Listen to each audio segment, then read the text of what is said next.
哎，你帮我看一下。各大型公司事业所就展开2年的新增财务，尤其是消防方面。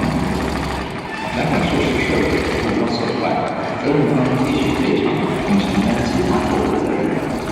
从事在广内使用国有物材易燃易爆、辐射等危险物品，任何被认为是危险的电气、机械、化学物质都将对施作危险品而停止进行展示。施工人员建议厂长好了吧？参观证件。